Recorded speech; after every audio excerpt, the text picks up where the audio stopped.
Hello বন্ধুরা, welcome to our channel Bong sports আড্ডা। নিয়ে চলে এলাম আরও একটা নতুন ভিডিওটাই রয়েছে বেশ কিছু গুরুত্বপূর্ণ আপডেট। শুরু করব প্রথমে আজকে ভারত পাকিস্তান ম্যাচ দিয়ে। আজকে ভারত এবং পাকিস্তানের মধ্যে টি-20 ওয়ার্ল্ড কাপের ম্যাচ ছিল।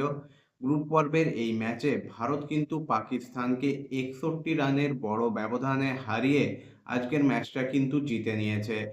আজকের ম্যাচে পাকিস্তান টসে জিতেছিল, ভারতকে ব্যাটিংয়ের জন্য তারা আমন্ত্রণ জানায় এবং সেই আমন্ত্রণ কিন্তু ঈশান কিষান খুব ভালোভাবে লুফে নেয় এবং মাত্র 40 বলে 77 রানের একটা দুর্দান্ত ইনিংস খেলেন ঈশান কিষান। তার ব্যাটিংয়ের উপর ভর করেই ভারত কিন্তু 175 রানের লক্ষ্যমাত্রা দেয় পাকিস্তানকে। যে লক্ষ্যমাত্রা চেজ করতে নেমে পাকিস্তান কিন্তু নিয়মিত ব্যবধানে উইকেট হারাতে থাকে। প্রথম 4 ওভারেই কিন্তু পাকিস্তানের 3 উইকেট পড়ে যায় এবং এরপর পাকিস্তান কিন্তু আর ম্যাচে ফেরার সুযোগ পায়নি। ম্যাচটা হয়তো তোমরা সকলেই দেখেছো এবং উপভোগ করেছো। আজকে ভারত কিন্তু একতরফাভাবে এই ম্যাচটাই পাকিস্তানকে হারিয়েছে। এরপর চলে আসবো ফুটবলের আপডেটে। প্রথমেই শুরু করব ভারতের অনূর্ধ্ব-17 যুব দলের আপডেট দিয়ে, যারা এই মুহূর্তে কিন্তু প্রস্তুতি ম্যাচ খেলছে তুর্কিতে এবং সেখানেই আজকে ভারতের তৃতীয় ফ্রেন্ডলি ম্যাচ ছিল এফসি স্পার্টাক মস্কোর বিরুদ্ধে, যে ম্যাচে ভারতীয় দল কিন্তু 4-2 গোলের ব্যবধানে জয় পেয়েছে। ভারতের যুব দল কিন্তু যথেষ্ট ভালো পারফরমেন্স করছে রিসেন্টে এবং সেটা তাদের প্রস্তুতি ম্যাচগুলোতেও দেখা যাচ্ছে।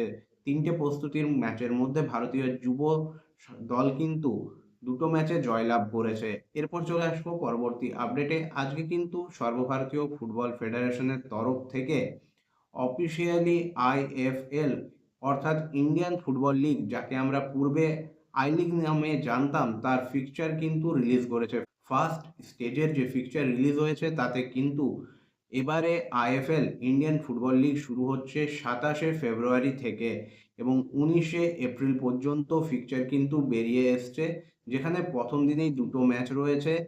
ম্যাচ খেলবে নামধারী আইজলের এগেনস্টে এবং চামারি এফসি গোকুলাম কেরালা এফসির বিরুদ্ধে এবং এই 2টো ম্যাচ দিয়েই কিন্তু এবার আই লিগ, মানে যা আগে আই লিগ নামে পরিচিত ছিল, সেই ইন্ডিয়ান ফুটবল লিগের মরশুম কিন্তু শুরু হতে চলেছে আইএসএল এর পর।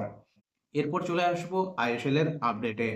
আজকে আইএসএল এ ছিল ডাবল হেডার, যেখানে প্রথম ম্যাচে মুখোমুখি হয়েছিল কলকাতার অন্যতম দল মোহামেডান স্পোর্টিং ক্লাব এবং জামশেদপুর এফসি। যে ম্যাচটাতে জামশেদপুর এফসি কিন্তু মোহামেডান স্পোর্টিং ক্লাবকে 1-0 গোলে পরাজিত করেছে।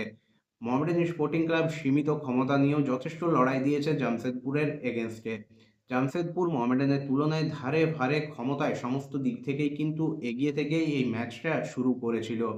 খেলার একেবারেই প্রারম্ভিক পর্বে মাত্র 9 মিনিটের মাথায় কিন্তু গোল পেয়ে যায় জামশেদপুর এফসি। গোল করেন মাদি তালাল এবং তার গোলেই কিন্তু লিড নেয় জামশেদপুর এফসি। এরপর জামশেদপুরের কাছে আরও বেশ কিছু সুযোগ এলেও তারা কিন্তু আর পুরো ম্যাচে গোল করতে পারেনি। বেশ কিছু সহজ সুযোগ তারা কিন্তু হাতছাড়া করে। দু একটা সুযোগ কিন্তু মোহামেডানের কাছেও এসেছিল, তবে পুরো ম্যাচে মোহামেডান ডিফেন্স করে গেছে, জামশেদপুর অ্যাটাক করে গেছে, এটা যেমন সত্যি তেমনই কিন্তু সীমিত ক্ষমতা নিয়েও জামশেদপুরের মতো শক্তিশালী দলকে কিন্তু মোহামেডান স্পোর্টিং ক্লাব গোল করার বিশেষ সুযোগ দেয়নি, এটাও মানতে হবে। যথেষ্ট ভালো ফুটবল খেলেছে মোহামেডান স্পোর্টিং ক্লাবের এই যুব ব্রিগেডটা। পুরো স্বদেশী একটা স্কোয়াড, অনেকেই অনভিজ্ঞ আইএসএল এর মতো একটা মঞ্চে, তবে তারপরেও তারা কিন্তু যথেষ্ট ভালো ফুটবল খেলেছে, লড়াই করেছে। আশা করা যায় পরবর্তী ম্যাচগুলোতে এই ম্যাচ থেকে মোহামেডান স্পোর্টিং ক্লাব মোটিভেশন খুঁজে নেবে এবং আরও ভালো রেজাল্ট করার চেষ্টা করবে।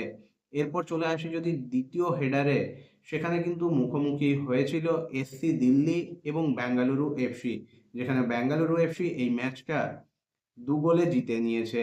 বেঙ্গালুরু এফসির হয়ে কিন্তু শিবশক্তি প্রথমার্ধে গোল করেন এবং খেলার একেবারে শেষ সময় অতিরিক্ত সময়ে গোল করেন সুনীল ছেত্রী। সুনীল ছেত্রী কিন্তু নিজেই নিজের রেকর্ড ভাঙলেন। তিনি কিন্তু আইএসএল এর ইতিহাসে সবচেয়ে বয়স্ক খেলোয়াড় হিসেবে গোল করার রেকর্ডটা নিজের নামে করলেন। এরপর চলে আসবো পরবর্তী আপডেটে। পরবর্তী আপডেটটা হলো ইস্ট বেঙ্গলকে নিয়ে। কলকাতার দুই প্রধানের ম্যাচ হয়ে গেছে। মোহনবাগান যেখানে প্রথম ম্যাচেই জয় তুলে নিয়েছে, মোহামেডানকে সেখানে কিন্তু জামশেদপুর এফসির বিরুদ্ধে পরাজয়ের স্বাদ পেতে হয়েছে। কালকে নামছে কলকাতার আরেক প্রধান ইস্ট বেঙ্গল, যেখানে তাদের প্রতিপক্ষ নর্থ ইস্ট ইউনাইটেড এফসি। দুটো দলেই কিন্তু যথেষ্ট শক্তিশালী, তবে ইস্ট বেঙ্গল এবার কিন্তু একটা ব্যালেন্সড দল গঠন করেছে এবং দলটার প্রতিটা বিভাগে কিন্তু যথেষ্ট ভালো মানের খেলোয়াড় রয়েছে।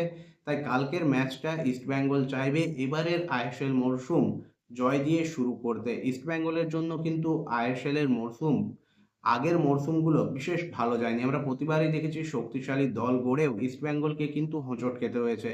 তাই এবার কিন্তু ইস্টবেঙ্গল সেই ভুল আর করতে চাইছে না। তারা চাইছে একেবারে প্রথম থেকেই ছন্দ পেতে, এবং তাই কালকের ম্যাচটা ইস্টবেঙ্গল কিন্তু জেতা ছাড়া অন্য কোনো কিছুর কথা ভাববে না। এবং ইস্টবেঙ্গলের লক্ষ্য থাকবে কালকের ম্যাচ থেকে পুরো 3 পয়েন্ট নিয়ে মোমেন্টাম ক্যারি করার।